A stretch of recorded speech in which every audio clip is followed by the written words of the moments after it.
Já vou começar dando carteirada. Nasci no século passado, em 1975. Em 1979, estreou nos cinemas brasileiros o filme Superman com o subtítulo O Filme. Agora, já se perguntou o porquê desse subtítulo? Por uma razão muito simples. Até então, o Homem de Aço, surgido em 1938 na revista Action Comics, havia passado por muitas páginas de quadrinhos e uma série de TV em 1948. Ao finalmente ganhar o respeito para encabeçar um longa-metragem com um orçamento milionário, teria que ser diferenciado da forma mais clara possível. Ou seja, isso aqui é um filme. A palavra filme era inevitavelmente ligada ao cinema e cinema representava a elite midiática até então. Por isso, Superman, o filme. Tá, mas e daí? E daí que, além de assistir a esse filme várias vezes, colecionei quadrinhos, tive várias figuras de ação que muita gente chama de bonequinhos. Assisti a várias animações e todas as adaptações cinematográficas do Homem de Aço. Tanto é que, claro, esse é o meu segundo herói favorito. Adivinhe qual é o primeiro? E essa talvez tenha sido a minha maior decepção nesse filme. Vamos falar então da história de Superman, que anteriormente foi anunciado como Superman Legacy, mas aí depois teve algumas alterações, mudaram algumas coisas e o título passou simplesmente para Superman. Eu vi essa história de Superman como uma edição de quadrinhos. Senti como se fosse a continuação de edições anteriores e que nessa edição rola um plano audacioso de Lex Luthor e possíveis aliados que ajudarão Superman a salvarem a humanidade das garras desse terrível vilão. Para isso, James Gunn dá suas pinceladas, recorta, cola e reescreve falas. Tudo isso para convencer você de que agora vai. Há quem diga que talvez seja a última chance da DC nos cinemas. Não sou adepto dessa teoria um tanto quanto radical, mas algo que não há como negar é que esse ativo na bolsa de valores cinematográfica pode entrar em queda após a sua primeira semana de estreia. Eu não sei se você sabe, mas o primeiro final de semana e a primeira semana completa em que o filme estreou servem como parâmetros para se avaliar como o filme está indo de bilheteria. A partir dessa análise, eles vão verificar se aquele filme tem potencial para arrecadar o que se espera na bilheteria. Dessa forma, um filme pode tanto estourar como despencar. Superman é o herói indiscutivelmente mais popular e é conhecido como o herói que dá lucro.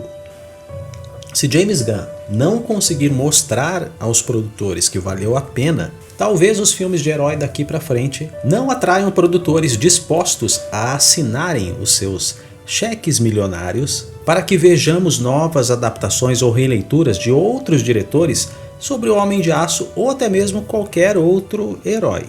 Posto isso, ninguém discorda que a história é um elemento de valor nessa equação. E o resumo da história de Superman, para mim, é que se trata de um filme, de uma história que necessita de uma continuação para explicar algumas coisas que acontecem durante o filme.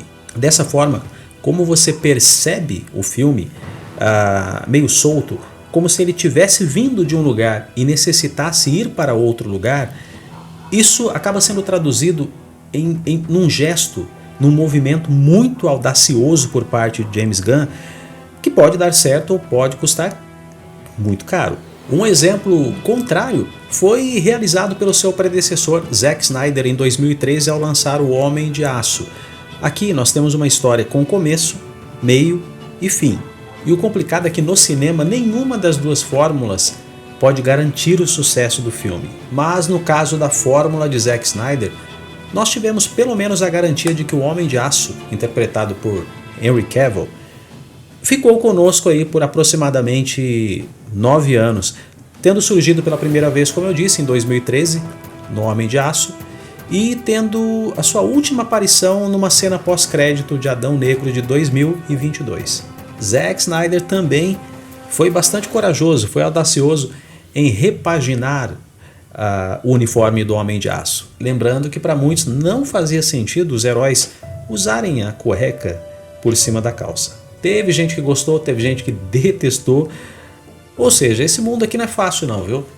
Não dá, definitivamente não dá para agradar a todos. Finalizando essa parte da história, eu não vi nada demais. Tem muita gente ressentida com esse cara, porque afinal de contas aí, tendo por base toda essa novela que vem acontecendo aí desde que o Henry Cavill fez aquele vídeo nas suas redes sociais falando que voltaria com a capa do Superman. E aí depois ficamos sabendo de algumas coisas ali que rolaram nos bastidores que não foram tão legais. Parece que a James Gunn talvez tenha agido um pouco com má fé. E é claro que os fãs de Henry Cavill não gostaram nada disso. Apesar de eu apreciar, de eu gostar, para mim, a melhor versão do Superman até agora foi a vivida por Henry Cavill, eu não tenho problemas em aceitar uma nova versão. Dessa forma, vamos dar uma olhadinha em como é que está esse roteiro escrito por James Gunn. Fala pra mim, deixa até aqui nos comentários, você acha que foi muita pretensão de James Gunn ter escrito esse roteiro ou foi apenas um gesto carinhoso e de respeito vindo de um fã? Afinal de contas, James Gunn deixou bem claro em suas redes sociais, aí quando o projeto estava começando lá atrás, de que ele de fato é um fã do Superman. E o James Gunn, ele é realmente, como eu disse, um cara bem criativo, tá? Já demonstrou isso em várias outras produções anteriores. E quando eu fui para o cinema, quando eu fui para a sessão ali na pré-estreia, eu fui com a expectativa ali mediana. Foi com uma expectativa, acho que para baixo um pouquinho do meio. Ou seja, eu não esperava ser atordoado, no bom sentido, por Superman. Eu esperava, na verdade, ver um bom filme de ação e foi o que eu vi. A linha narrativa e os artifícios criados para isso demonstram a criatividade de Gunn. As aparições repentinas de heróis e vilões, para mim, demonstram coragem. Algo mais ou menos assim, ó, tá aí, você sabe quem são, de onde vieram e por que fazem o que fazem. Mas lembrando a icônica frase do tio Ben: com grandes poderes vem grandes responsabilidades. James Gunn recebeu poderes das mãos de Peter Safran para salvar a DC. E o trabalho apresentado por Gunn é sim muito audacioso, por trazer uma visão que revive os aspectos mais fiéis dos quadrinhos. Com cores vivas, personagens com falas despreocupadas, monstros que aparecem destruindo tudo, enquanto ao seu redor, ali na área de destruição, as pessoas continuam levando a vida quase que de uma forma normal. Mas acho que a principal mensagem dada por Gunn foi através de Krypto, o cão hiperativo de capa, que tem um tempo de tela maior do que muitos personagens do filme. E que mensagem foi essa? Parem de tentar explicar as coisas no universo de herói. Viu, Nolan? Pra quem não entendeu a brincadeira, eu acho difícil, né? Não ter entendido, mas tudo bem. Quem começou com esse lance de explicar as questões de heróis, explicar como as coisas funcionam, por que o herói consegue voar, consegue dar saltos, consegue ter uma força além do comum, foi Christopher Nolan. Para quem não conhece, Christopher Nolan adaptou o Cavaleiro das Trevas, começando com Batman Begins, seguindo com Batman, o Cavaleiro das Trevas, aí um dos filmes de mais sucesso na história do cinema, relacionada à adaptação de heróis, tá? Tido por muitos, essa trilogia ela é tida por muitos entendedores, muitos nerds e geeks, como simplesmente a melhor adaptação de heróis de todos os tempos. Ou seja, uma obra que tem que respeitar. Mas James Gunn segue outra linha, é o estilo dele e o estilo até é interessante, tá? Eu sou mais relaxado, tá? Cada um tem o seu estilo, dá pra curtir todo mundo, eu não fico bravo com esse, nem bravo com aquele. Pra mim, como eu disse, quanto mais versões, quanto mais adaptações, eu tô gostando. E é claro que se você for inteligente, se você for esperto, você sabe que você é que vai sair ganhando com isso, porque quanto mais diretores, quanto mais produtores, mais roteiristas quiserem colocar ali o seu estilo, a sua mão numa releitura de algum herói, numa versão de algum herói, nós é que ganhamos com isso, porque cada vez mais nós vamos ter a oportunidade de ver aquele herói que nós tanto apreciamos de formas diferentes. Claro que o vídeo não é para falar do Batman, mas para dar um exemplo. Olha quantos Batmans nós já não tivemos até agora. E eu nem preciso falar qual é o meu preferido. Não, esse, claro. Além do mais, eu gosto de gente corajosa e não dá para dizer que James Gunn não seja uma delas. Roteiro longe, claro, da perfeição, mas bem feitinho. E aí, fã de Superman? Esse tópico aqui, ó, deu trabalho, né?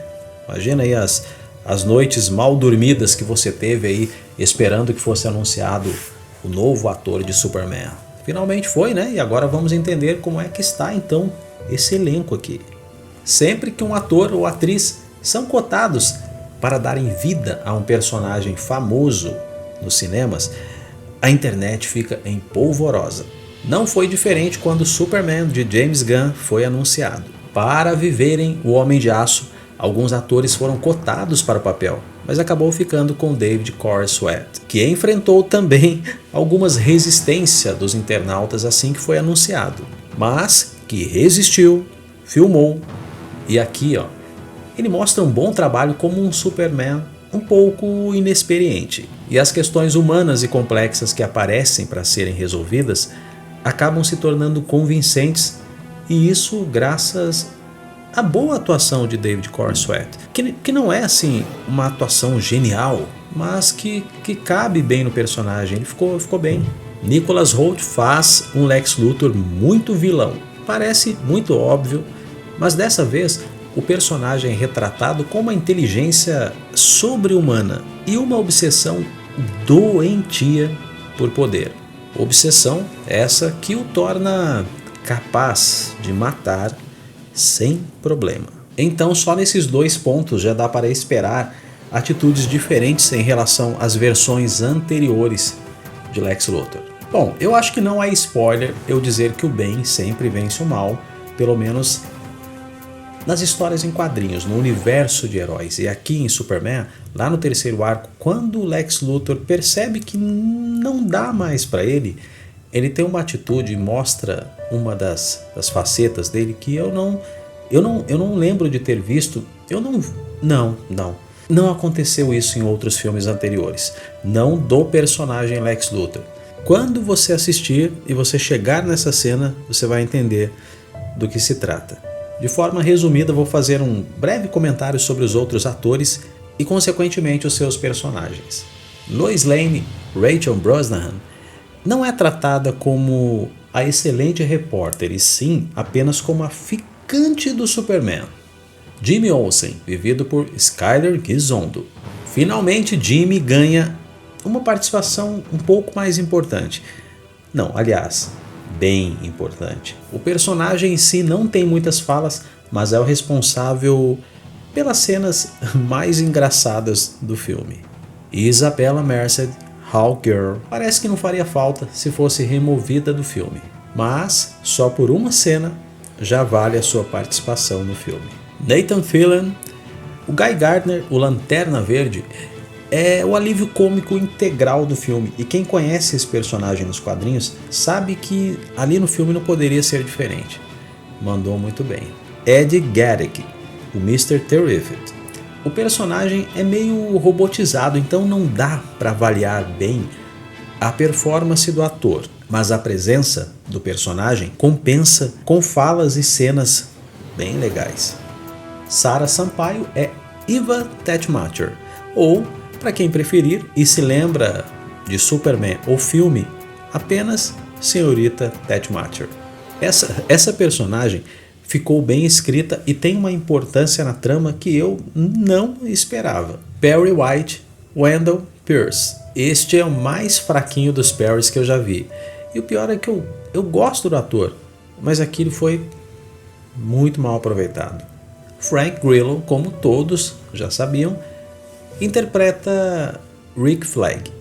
O personagem tem rápidas aparições e eu acredito que James Gunn tem ali em seu plano apresentar em pequenas doses os personagens do seu universo e, sem dúvida, Rick Flag é um deles. E é claro que não daria para não comentar sobre a trilha sonora, né? Como já sabemos, James Gunn referenciou John Williams. A trilha sonora tida como clássica de John Williams está aqui repaginada, né? Mudaram algumas coisinhas ali na elaboração, na instrumentação, mas a melodia, a trilha sonora em si, continua aqui. Eu não sei se eu posso dizer que é um carinho, respeito, coragem, seja lá o que for, mas enfim, o único diretor que fez essa referência a John Williams, trazendo a trilha sonora que muitos têm como a trilha sonora original de Superman, um filme de 1979. E ficou bem legal. Para quem conhece o trabalho da 2-1 com Café, sabe que as dicas aqui, as análises são feitas com base em tópicos, né? E são sempre os mesmos tópicos. Agora é hora de falar do plot twist, mas aqui eu vou fazer de uma forma diferente, tá? O filme não tem plot twist, mas ele tem 2 cenas pós-crédito. E o que eu posso dizer sobre essas cenas pós-crédito é que perdeu a oportunidade de mostrar as 2 orelhas pontudas ali, ó. É até interessante falar disso, porque talvez ele tenha tido... Bom, muitas pessoas falam que não, que o Batman não pode aparecer, porque se ele aparecer, ele rouba a cena e toda a atenção vai para ele, as pessoas desfocam do Superman. Cara, é um herói icônico, é um dos mais conhecidos heróis também. Ele não rouba a cena, tá? Ele tem a parte dele, o Superman tem a parte dele, e é um conjunto, tá? Tanto é que esse filme aqui, ó, que foi um filme baseado nos quadrinhos do Frank Miller, é um dos melhores filmes que eu já assisti, tá? É claro que tem cenas que são questionáveis, tem partes no filme que não poderiam ser do jeito que foram. Não é um filme perfeito, tá? Mas é um filme que eu gostei bastante do aspecto visual, da história em si, como eu disse, tem algumas coisas aí que poderiam ser mudadas, né, para que a história se tornasse melhor. Mas enfim, aqui você tem um exemplo claro da junção de 2 ícones dividindo a mesma tela, tá? Então não ficaram, as pessoas acho que não ficaram assim, eu vou pelo Superman ou eu vou pelo Batman, não. Foi tanto é que quando foi anunciado Batman vs Superman numa Comic Con que eu não lembro qual foi, a galera foi ao delírio. E foram alguns anos aí esperando até que esse filme saísse, né? Não dá para saber se o James Gunn não quis apresentar. Como eu disse, tá para apresentar ali o ícone do Batman, uma sombra. Não precisaria, eles não escolheram um ator ainda, mas não precisariam de ator, tá? Sabe que mostrando ali no escuro ali aquela capa, aquelas orelhas, muita gente já compraria essa ideia, já gostaria, eu seria uma delas, e o hype iria sem dúvida lá em cima. Eu apostaria que o James Gunn não fez isso por medo de que o Batman roubasse a cena, mas ele gosta de jogar dessa forma. Não sei porquê, mas ele gosta de jogar dessa forma. Pergunta valiosa com a resposta de ouro. E aí, será que Superman vale o seu tempo e também o seu dinheiro? Porque lembrando que o filme está em cartaz e estreou ontem. Vou falar como um fã de heróis que já viu muita coisa. Pessoas vão e vêm. Heróis, não. Aceite essa versão como uma visão de um cara que é diretor, que é roteirista e que também é fã. Eu não sou muito fã da assinatura de James Gunn, eu curto mais o estilo Zack Snyder, mas nem por isso eu deixei de curtir o trabalho, tá? Porque afinal de contas é bem feito e divertido. E se você tem abaixo aí de 20 anos, calma cara, calma. Você ainda vai ver muitas coisas nesse universo de heróis. Falando em herói, está vindo o Quarteto Fantástico aí. E eu estou numa preguiça tremenda para ver. Porque para mim, o universo Marvel já era. Mas isso é assunto para outro vídeo. Vá ao cinema assistir Superman. Mas segura a emoção, contenha-se aí para você não atrapalhar os outros que querem assistir ao filme, hein? Obrigado para você que chegou até aqui, Se esse vídeo serviu de alguma coisa para você, considere a possibilidade de dar aquele joinha ou quem sabe até se inscrever no canal, hein? Se você está se perguntando por que deve se inscrever no canal 2-1 com Café, sendo que já existem muitos canais que pedem a sua inscrição, Dá uma olhadinha nesse vídeo que eu deixei aqui para você entender as diferenças da 2 ou 1 com Café e saber que não é um canal comum. E toda vez que você estiver sentado numa sala de cinema esperando estrear um filme, vai se lembrar da 2 ou 1 com Café. Pessoas, cinema e café. Até mais.